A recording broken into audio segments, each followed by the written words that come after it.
Now, I've been telling you guys for a long time that there is a massive anti-establishment mood all over the world. I said that Jeremy Corbyn would close a gigantic lead that his opponent had in the UK.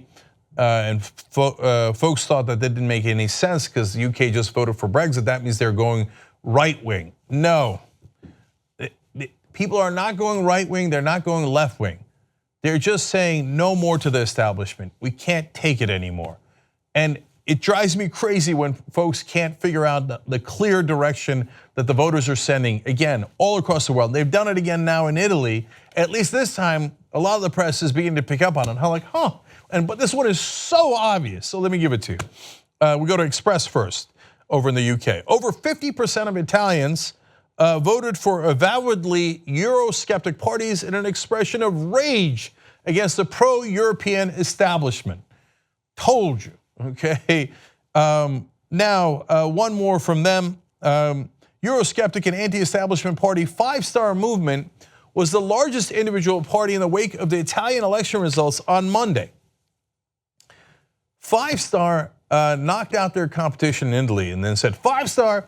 Anyway, they are ostensibly on the left. Now they're populist, so it's not the same exact lines as you would see in America between liberals and conservatives, but they're talking about universal income. That is way to the left of anything in America. And they got the most amount of votes.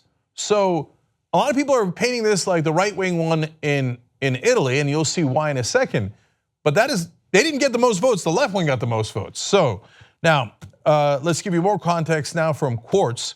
On March 4th, Populist Party, Five Star Movement, won the most votes. Meanwhile, radically xenophobic Northern League overtook center-right party Forza Italia. More than half the parliament is now in the hands of upstart populist groups, with moderates both left and right of center crippled. Exactly as Cenk Uygur predicted. No, that's not in the story. Okay. Now let me give you context on how crippled the establishment is in Italy. The center-left Democratic Party received less than 19% of votes, the worst result in its history. Center-right Forza Italia received around 14% of the votes, the worst in leader Silvio Berlusconi's political history. Now, if you take together all the right-wing groups, they have more votes than Five Star. But Five Star has the most votes overall. None of them got to a point where they could form the government on their own. So now there's going to be it's basically a hung parliament. There's going to be some jostling to figure out who could make a coalition. And most people assume that the right wing will band together and make the coalition. But you never know. I think there's some chance that as disparate as some of their opinions are, Five Star and Northern League could actually join together and do a coalition government. And it would be a fascinating populist anti-establishment government if they did so. But let me go back to Five Star's bold progressive proposals. This one from Reuters now, the explanation. Its flagship proposal in the election campaign was a minimum monthly income of up to 780 euros for the poor, helping to draw overwhelming support in the underdeveloped South. Guys, this is not that complicated. If you say to people, we're gonna look out for you, you're more likely to get their vote. Wow, shocking. For so long, especially in America, the establishment lost sight of how to get votes in a democracy, partly because in America, we ended democracy.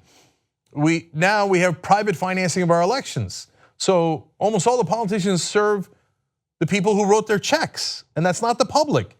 It's private interests, it's corporations, it's incredibly rich people. But there are two guys who decided to go populist in the last election in America. Their names were Bernie Sanders and Donald Trump. Bernie Sanders closed a 60-point lead on Hillary Clinton, backed entirely by the establishment, Clinton was, and she lost that lead. She hung on to win the primary, and then everybody thought, oh, of course, Hillary Clinton, she's the experienced one. She's got all the endorsements. I kept saying over and over again, those endorsements are counterproductive. We don't like the establishment anymore. For 40, 50 years, they told us, oh, just take your medicine and give us everything. And don't worry, eventually it'll trickle down to you. Well, it isn't. It's not trickling down in Italy, it's not trickling down in America, and everyone is tired of it. So more context here from Reuters. Anti-establishment parties have been on the rise across Europe since the 2008 financial crisis.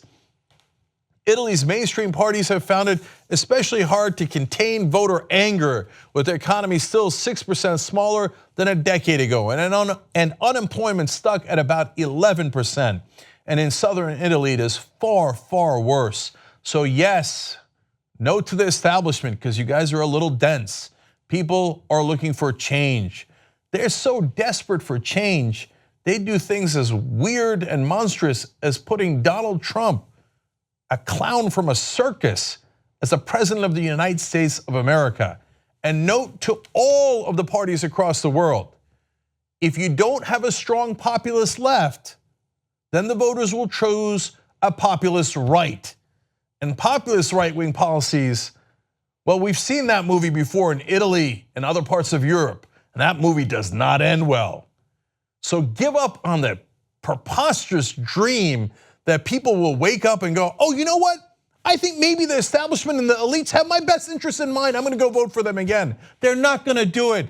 At least give them a reasonable, sane, populist left alternative so we can go back to representing the people, whether it's in Italy, the UK, European Union, or here in America. If you want to get the whole Young Turks show every single day, become a member, tytnetwork.com/join. And once you do, you'll be saying, you know, I'm like a smart person. Or you might say, I think it's weird. Or you might say, oops. No, that won't be that one. It won't be that one. It'll be great, trust me. tytnetwork.com/join.